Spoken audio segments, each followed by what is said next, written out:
Salut tout le monde, c'est Charlie, j'espère que vous allez tous très bien. Je vais vous parler d'une liste de Pokémon absolument inutile en combat et qui je pense aurait mieux fait de ne jamais exister.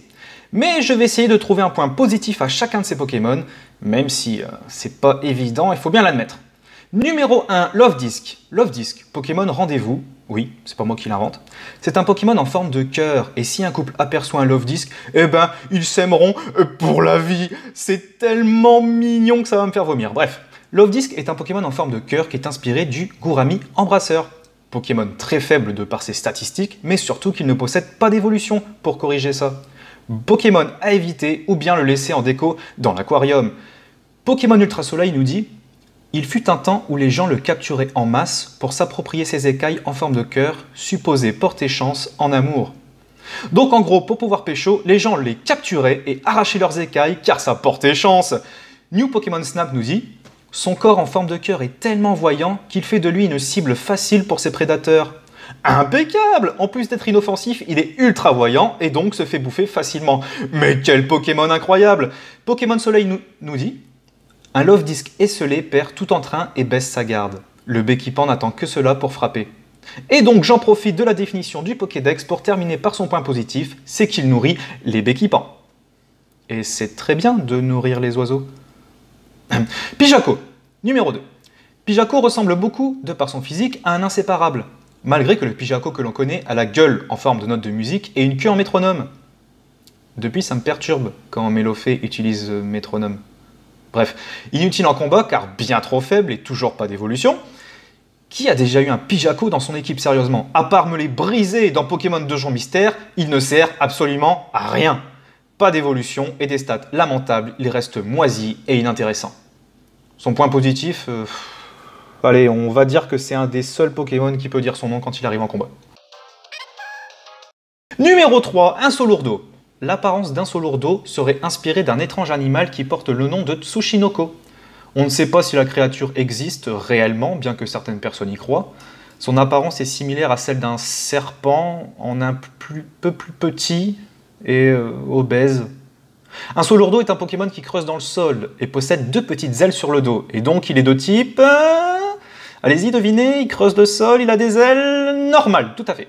Pokémon avec des statistiques très faibles et aucune évolution, ce qui est bien dommage. Ce Pokémon est délaissé alors que tout le monde imaginait une forme évolutive ou bien une forme alternative avec une nouvelle région. Mais non. Nul tu es et nul tu resteras. Point positif, il a une grosse queue et c'est bien. Numéro 4, Spinda. Spinda, le Pokémon Panda, qui a l'air complètement défoncé et qui marche comme s'il était bourré.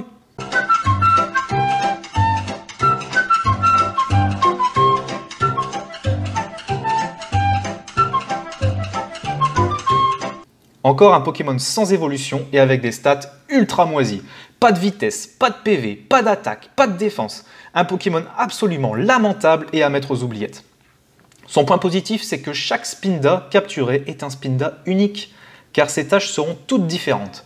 Mais il n'y a pas qu'une centaine de Spinda différents de par leurs tâches. Non, non, non, non, non. Il y en a 4 294 967 296 variantes. Bonne chance à celui ou celle qui attrapera la totalité. Le taux de chômage dans son sang doit être énorme. Numéro 5, Pachirisu. Un Pokémon écureuil qui ne sert à rien, mis à part qu'il est une pâle copie de Pikachu. D'ailleurs, Game Freak dit bien qu'il est directement lié à Pikachu. Bref, aucune évolution, encore et toujours, avec des stats très faibles. Sa vitesse est potable, mais le reste, non. Un déchet de plus à jeter. Son point positif est qu'il a une énorme queue, bordel! Numéro 6, Cadoiseau. Cadoiseau, Pokémon livraison, inspiré du meilleur livreur de tous les temps, le Père Noël. Il apprend très peu d'attaques naturellement, ne supportant que son unique mais terrible attaque cadeau, qui guérit parfois l'adversaire. Génial! Mais il n'a rien à voir avec ce dernier, car le fameux sac qu'il porte dans sa main, eh bien ce n'est pas un sac, c'est sa queue. Et oui, incroyable, on en apprend des choses ici quand même. Moi-même j'ai été choqué en écrivant cette vidéo. Pas d'évolution, évidemment, et toujours aussi pourri que les précédents en combat. Je ne vous apprends plus rien. Pokémon Ultra Lune nous dit: il transporte toute sa nourriture dans sa queue. Le Cadoiseau qui est la plus grande devient le chef de la volée. Je ne ferai pas de commentaires, non, non, je me retiens. New Pokémon Snap, il stocke sa nourriture dans sa queue qui ressemble à un sac. Pokémon Diamant étincelant et Perle scintillante nous dit « Il enveloppe sa nourriture dans sa queue pour la transporter et partage volontiers ses victuailles avec les victimes d'accidents en montagne. » Je ne sais pas vous, mais personnellement, si je suis victime d'un accident et qu'un gros piaf chelou en tenue de Père Noël me propose de la nourriture en la sortant de sa queue, je ne pense pas l'accepter, désolé, je préfère crever. Son point positif, c'est qu'il est très généreux avec les Pokémon et les humains. Voilà. Numéro 7, Canartichaut. Je ne vais pas m'attarder sur sa traduction française, qui n'a rien à voir avec un artichaut. Notre célèbre canard au monosourcil est inspiré du proverbe japonais qui nous dit « Comme un canard qui apporte les ingrédients pour sa propre cuisson ». Vachement cool les canards au Japon, ils se pointent chez toi avec les ingrédients pour les faire cuire. Vive le Japon! Toujours pas d'évolution, enfin si, sur sa forme de galard seulement. Sa forme originelle n'en a pas. Allez savoir pourquoi. Des stats moisis, ne le prenez pas en combat, sauf si vous souhaitez perdre, bien évidemment. En point positif, je dirais qu'il peut apprendre la CS vol et coupe, et donc il peut être utile pour avancer dans le jeu. C'est pas trop mal en vrai. Mais le faites pas combattre, s'il vous plaît. Une claque et il est par terre. Numéro 8, Phione. Phione, Pokémon pas hyper charismatique, on va pas se mentir. Il est le rejeton du Pokémon légendaire Manaphy, qui est le seul et unique Pokémon légendaire capable de se reproduire. Et donc vous obtiendrez un œuf qui va éclore en un Pokémon nul à chier, j'ai nommé Phione. En plus de ça, devinez quoi? Il ne peut même pas évoluer en Manaphy. Descendant direct d'un Pokémon légendaire, il est destiné à rester une sombre merde. Des stats très mauvais, pas les pires que l'on a abordés, mais quand même. En point positif, c'est qu'il a un joyau sur le ventre, donc n'hésitez pas, arrachez-le et devenez riche. Numéro 9, Zarbi. La deuxième génération frappe à nouveau avec ce perdant inutile. Pokémon de type Psy. Ah, un Pokémon Psy? Il doit avoir une belle attaque spéciale. Bien sûr que non! Très mauvais de par ses stats et ne possède aucune évolution, faut pas déconner. Mais ce qui le rend vraiment tout pourri, c'est qu'il connaît qu'une seule attaque, puissance cachée.